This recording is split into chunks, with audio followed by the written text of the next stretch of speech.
بسم اللہ الرحمن الرحیم۔ قالو، انہوں نے کہا،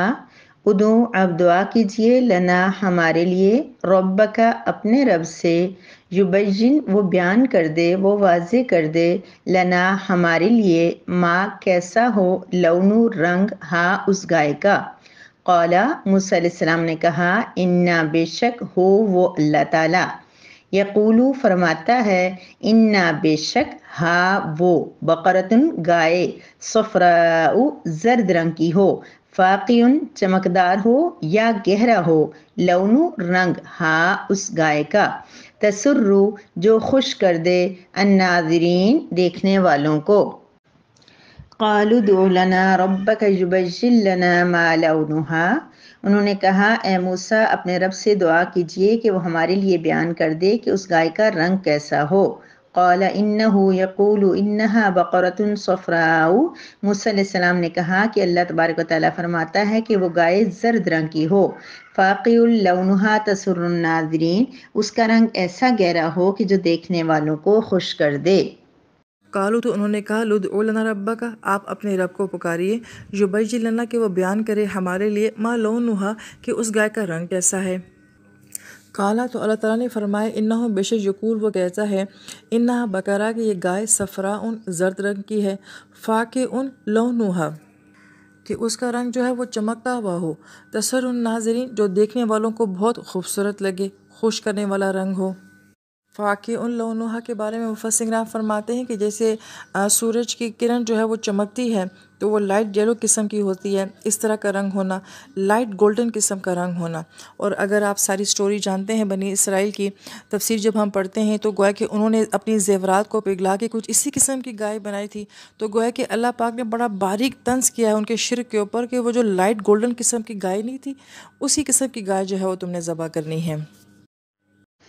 نحمدہ و نصلی علی رسولہ الکریم، اما بعد، سورہ بقرہ کی آیت نمبر 69 ہے، جس میں واقعہ ہی تسلسل کے ساتھ چل رہا ہے۔ بنی اسرائیل نے پھر وہی کام کیا، بجائے اس کے کہ اب تھوڑی سی وضاحت اور ہو گئی ہے، تھوڑی مشکل اب ان کے لیے اور ہو گئی ہے، اب وہ آرام سے تھوڑا سا ویٹ کریں اور گائے کا بندوبست کریں، اس کو ذبح کر دیں، قاتل کا پتہ چلائیں اور خود بری ذمہ ہو جائیں اور قاتل کو سزا دلا دیں۔ لیکن نہیں، انہوں نے ایک سوال اور کر دیا اور اپنے لیے ایک مشکل اور پیدا کر دی۔ تو کہنے لگے کہ اے موسیٰ، آپ اللہ تعالیٰ سے کہہ دیجئے کہ اب ہمیں رنگ بھی بتائیں نا، آپ نے عمر تو بتا دی ہے لیکن اس گائے کا کلر کیسا ہو، تاکہ ہم جو اچھی طرح سے اسی کلر کی گائے ڈھونڈ لیں۔ حالانکہ اللہ پاک نے تو کوئی کلر نہیں کہا تھا، کسی کلر کے نہ کہنے کا مطلب یہ تھا کہ تمام رنگ چل سکتے ہیں، وہ کالی ہو، وہ سفید ہو، وہ جس بھی کلر کی ہو وہ چل جائے گا، لیکن انہوں نے کہا نہیں، آپ ہمیں رنگ بھی بتا دیجئے۔ تو پھر اللہ پاک نے بھی ان پہ سختی کرتے چلے گئے۔ اللہ پاک نے فرمایا ٹھیک ہے،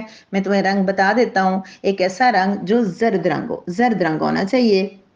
اور پھر خالی زرد نہیں ہو، چمکتا ہوا تیز گہرا رنگ ہو، جو دیکھتے یعنی اتنی پرکشش ہو دیکھنے میں کہ دیکھتے ہی بندے کو پسند آ جائے۔ جانوروں میں بھی ایسا ہوتا ہے، کوئی اتنے خوبصورت اور پیارے جانور ہوتے ہیں، جیسے بعض لوگ بھینس بھی خریدتے ہیں، وہ اس کو دیکھتے ہیں کہ اس کی حیت کیسی ہے، شکل، حالانکہ بھینس تو ساری بلیک کلر ہوتی ہیں، لیکن وہ دیکھتے ہیں کہ ان میں سے پیاری ہے، جو لوگ لیتے ہیں استعمال کرتے ہیں تو وہ ان کو اچھی طرح سے گائے کی شکل و صورت بھی دیکھتے ہیں کہ وہ کیسی ہے۔ تو اللہ تبارک و تعالیٰ نے بھی فرما دیا کہ بہت پیاری سی گائے ہو، عام گائے نہ ہو، اب تم نے عام گائے ذبح نہیں کی تو لہٰذا خاص گائے کو ڈھونڈو۔ تو اب مزید تفصیل پھر آگے آئے گی کہ کیسے ان کو وہ گائے ملی۔ تو اللہ تبارک و تعالیٰ نے بھی کہہ دیا کہ ٹھیک ہے، وہ زرد رنگ کی ہو اور ایسا زرد رنگ ہو کہ جو بہت خوبصورت ہو، بہت پیارا ہو۔ تو پھر وہ مزید اس کو ڈھونڈنے لگے، اور اگلی آیات مبارکہ میں اللہ تعالیٰ کی توفیق سے ہم لوگ اس کو سمجھیں گے کہ کیسے پھر یہ واقعہ ہوا اور اس کا انجام کیا ہوا۔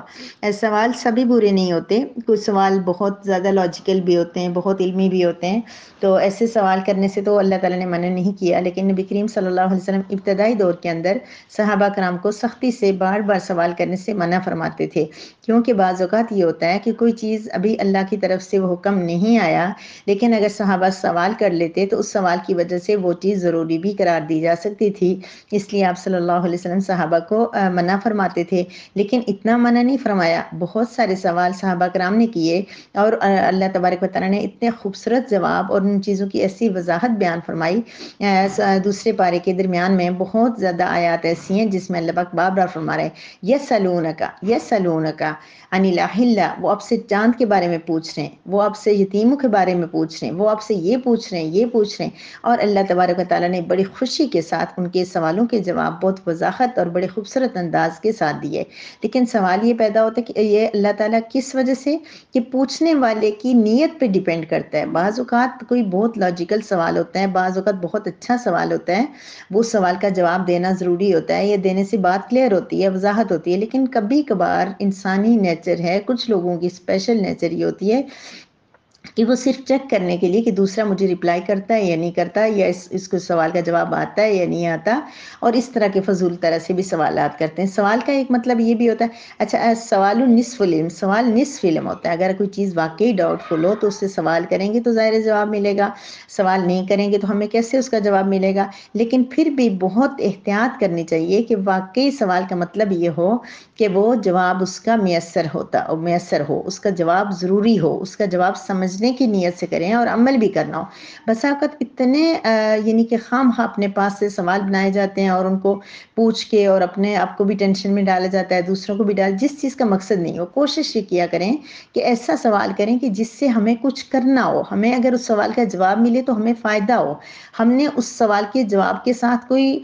ہماری کسی مذہبی چیز کا، دنیاوی چیز کا، کسی چیز کا تعلق ہو. بلا وجہ سوال کرنا، بغیر مقصد کے سوال کرنا بھی وقت کے ضیاع کے سوا کچھ بھی نہیں ہے. سوال ایسے شخص سے کرنا چاہیے کہ جو آپ کو پتہ ہے کہ اس سوال کا جواب دے سکتا ہے. بسا اوقات ہم اگر ایک عام آدمی سے کوئی مسئلہ پوچھیں گے تو وہ اس کو اس طریقے سے، اور ہمیں پتہ ہو کہ ہم بظاہر سمجھ رہے ہو کہ یہ نیک ہے اور اس کو پتہ ہو کہ صرف نیک ہونا کافی نہیں ہوتا، پھر صرف ترجمہ تفسیر سمجھنے والا سوال کا جواب دینے کے لیے کافی نہیں ہوتا، بلکہ ہمیں کوشش یہ کرنی چاہیے کہ پراپر جو باقاعدہ کوئی اچھا جو مذہبی ہمارا جس سوال کے ساتھ تعلق ہمارے مذہب سے ہے، ہمارے عقیدے سے ہے، جو چیز ہمارے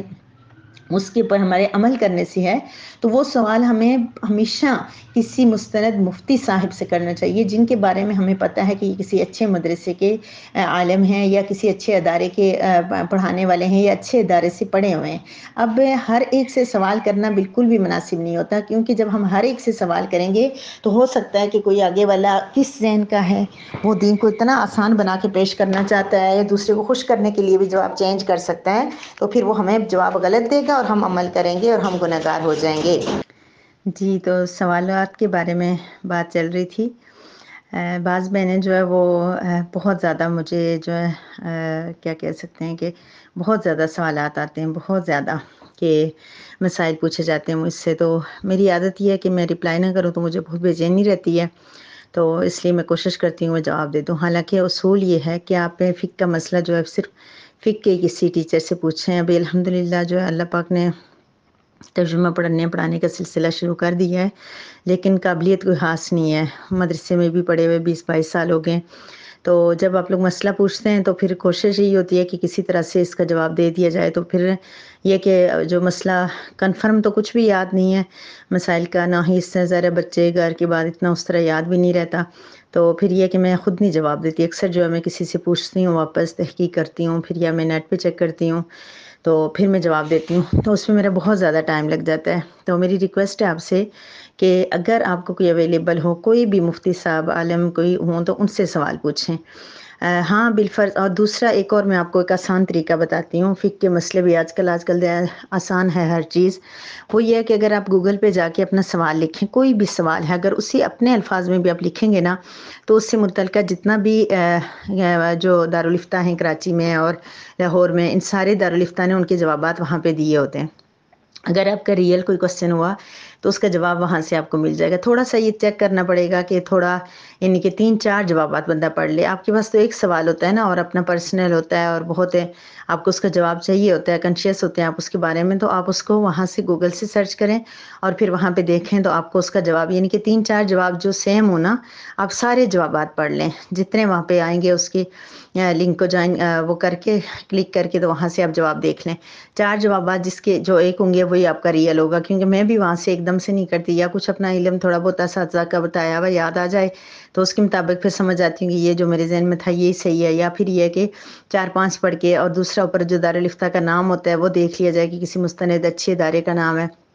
تو پھر اس پہ عمل کر لیں، آپ کو کوئی گناہ نہیں ہوگا۔ حوالہ وغیرہ بھی تھوڑا سا شارٹ سے دیکھ لیں، تو پھر انشاءاللہ امید ہے کہ 4-5 جو جواب سیم ہوں گے، اس کا مطلب ہے کہ وہ بالکل صحیح آنسر ہے۔ تو آپ میں سے اتنی پڑھی لکھی قابل بنے کہ جو نیٹ یوز کرتی ہیں اور ان کو گوگل کا سب کچھ پتہ ہے، تو ان کے لیے یہ بات مشکل نہیں ہے۔ پھر یہاں تک یہ پوچھا جاتا ہے فلاں دعا دیں، فلاں جو ہے تسبیح چاہیے، فلاں چیز چاہیے، تو وہ بھی جو ہے سارا گوگل پہ ایک دم سے، اب کسی بھی چیز کو وہاں پہ لکھیں گے، میں کوئی بھی چیز خود سے نہیں دیتی، میں نے ذرا کچھ اسٹاک تو نہیں لگایا ہوتا کہ ہر چیز ہر دعا میرے پاس پڑی ہوگی، جیسے کوئی کہے کہ دعا کنو بھیج دیں، کوئی کہے کہ جو ہے ترویح کی دوا بھیج دیں، تو وہ یہ بھی وہاں پہ اب لکھیں گے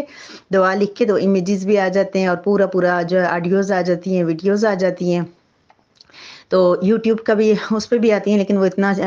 اتھینٹک نہیں ہوتا جتنا گوگل پہ ہوتا ہے۔ گوگل پہ بھی کنفرم نہیں ہوتا، لیکن بار بار آپ سب کو پڑھیں گے تو پھر آپ کو صحیح جواب مل جائے گا۔ تو یہ اتنا آسان طریقہ ہے، تو میں نہیں کہتی، میں ابھی بھی آپ کو ریکویسٹ کروں گی کہ آپ مائنڈ مت کیجیے گا میری اس بات کو، لیکن چونکہ میں فقہ نہیں ہوں، میں ابھی ترجمہ بھی میرا عبور نہیں ہے، یہاں تک کہ جہاں تک میں نے آیات کروائی ہیں الحمدللہ وہ میں نے مختلف تفاسیر سے پڑھی ہیں، ان کو سمجھنے کی کوشش کی ہے کہ اس کے اندر کوئی مفہوم ہو تو وہ مجھ سے بتائے بغیر رہ نہ جائے، لیکن اس کے بعد کی آیات کے بارے میں بھی میں کچھ نہیں کہہ سکتی، لیکن پھر بھی میں نے یہ جو ذمہ داری اٹھائی ہے یہ ترجمے کے متعلق ہے، لہٰذا میرے سے اس کا ترجمہ کا مجھے بہت افسوس ہے کہ بہت کم میرا جو ہے نا ترجمے کے متعلق کسی کا سوال ہوتا ہے۔ وہاں اگر آپ کے ذہن میں کوئی نقطہ آتا ہے، آپ اس کے اوپر سوال اٹھائیں تاکہ میں جواب دوں، یا جو آپ کے ذہن میں کوشچن آتا ہے ہم اس پہ سرچ کریں، اس کو دیکھیں کہ جو ہم پڑھ چکے ہیں اس کے بارے میں کوئی پوائنٹ ہم سے رہ نہ جائے، کوئی بات ہم سے رہ نہ جائے، کوئی بات تشنگی نہ ہو، دوری نہ ہو،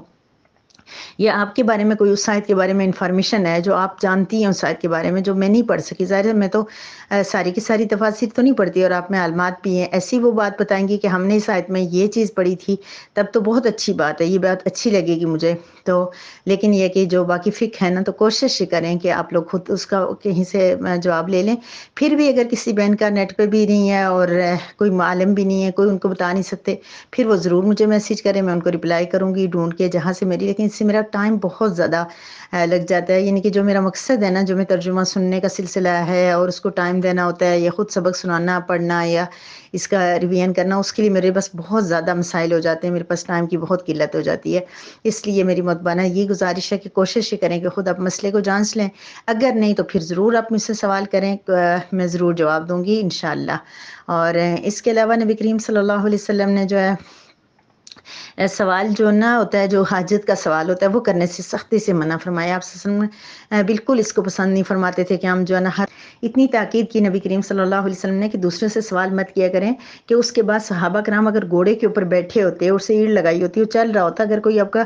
ان کی سٹک نیچے گر جاتی، صحابی پاس کھڑے ہوتے تو وہ ان سے نہیں کہتے تھے، وہ گھوڑا روکتے، نیچے اترتے اور وہ اٹھاتے تھے۔ لیکن ہم لوگوں کو بہت زیادہ عادت پڑ گئی، ہمارے سامنے گلاس پڑا ہوگا لیکن ہم کھانا کھاتے ہوئے دوسرے کو ہی کہہ کے اسی سے مانگیں گے،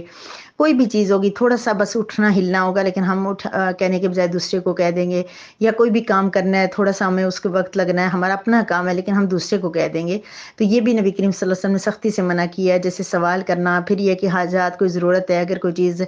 جیسے یہ مانگنا جو ہے، کہ کبھی بندے کے پاس پیسے نہ ہوں کچھ، اس میں بھی حتی المقدور کوشش کرنی چاہیے کہ ہم صرف اپنے اللہ کریم سے مانگیں، رب کریم سے مانگیں۔ جب ہم رب سے مانگیں گے تو ہماری محتاجی خود بخود ختم ہو جائے گی، اللہ پاک ہمیں کسی کے آگے مانگنے کا بنائیں گے ہی نہیں، کیونکہ اس چیز کی بھی خودداری اس سے بہت جو ہے وہ پرابلم ہوتی ہے، خودداری ختم ہو جاتی ہے اور انسان کے اندر پھر عادت بن جاتی ہے مانگنے کی، وہ چھوٹی چھوٹی چیزیں مانگنے سے پھر بڑی چیزوں میں آ جاتا ہے۔ کوشش کرنی چاہیے کہ اپنی طالب علمی کے دور میں بھی پین وغیرہ، بکس ہیں، ہر چیز اپنی رکھیں، اس کے بعد بھی اپنی شادی شدہ لائف میں بھی اپنی گھر کی ضرورت کی ہر چیز ہو تو کوشش کریں کہ رکھیں، اس کے باوجود کبھی ضرورت پڑ سکتی ہے، کبھی بندہ بھول سکتا ہے، لیکن یہ سوال بھی شریعت میں پسند نہیں کیا گیا۔ کوشش یہ کریں کہ ہم صرف رب کریم سے، اللہ پاک سے مانگنے والے بن جائیں اور کسی سے ہمیں مانگنے کی ضرورت نہ پڑے۔ وآخر دعوانا ان الحمد للہ رب العالمین۔